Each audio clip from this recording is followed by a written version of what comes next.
A lifetime of photography adds up to a few key seconds. These are the magical fractions of time which professional photographers have found after decades behind the lens.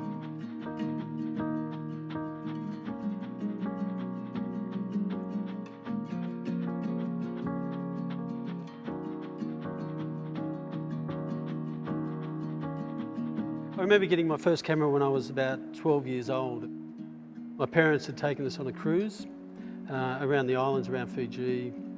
You know, I just thought it was amazing that this little box could stop and record a moment in time, a moment of forever. I think I got hooked from that point on. It's just been a dream, you know. I've been to some of the biggest events on the planet, traveled both within Australia and overseas, and photographed some of the best athletes during my time. But what motivates me primarily is what's motivated me from the start. I want to record things. I want to record moments in time, moments of history that are special to me.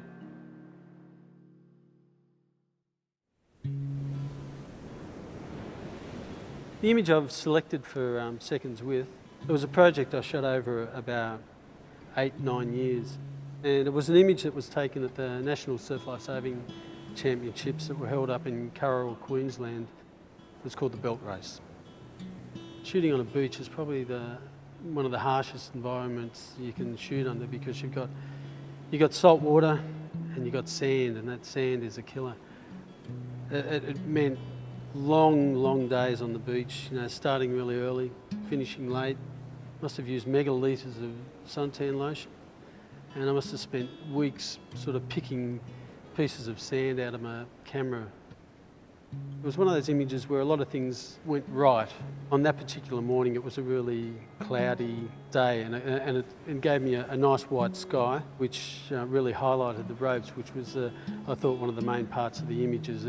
The ropes just flailing all over the place and seemingly sort of connecting all the subjects within the image.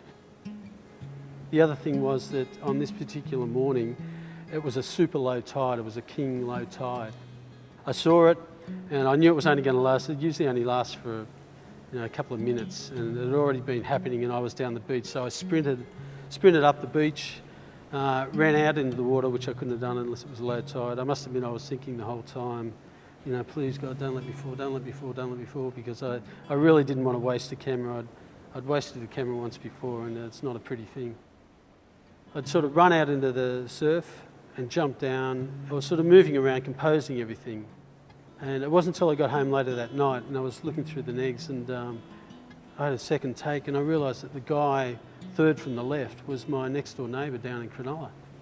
This was me up shooting in Queensland at a national championships with about 8,000 competitors, and I was about a metre away from the guy, and I was so sort of intent and so focused and looking at the overall picture that I hadn't even noticed that this guy was my neighbour. Visually, this is a really strong subject, and it's such an iconic Australian pastime that I really just felt that it should be or needed to be covered in depth. When it comes to photojournalism, reportage, it's got to be truthful. It's got to be real. You know, it can't be made up. You know, I just saw this community of people that had this connection to the sea and to the ocean and all the ocean environments, and that was one of the things that, you know, I enjoyed about doing this project. Everything's real, nothing's set up, everything's as it is. The one thing I found from the time I first started the project to when I finished was I changed the way I shot. Initially I had a lot of long lens pictures. I just thought that I was too detached from it. So I went back out, threw most of those images away and thought, I'm starting again.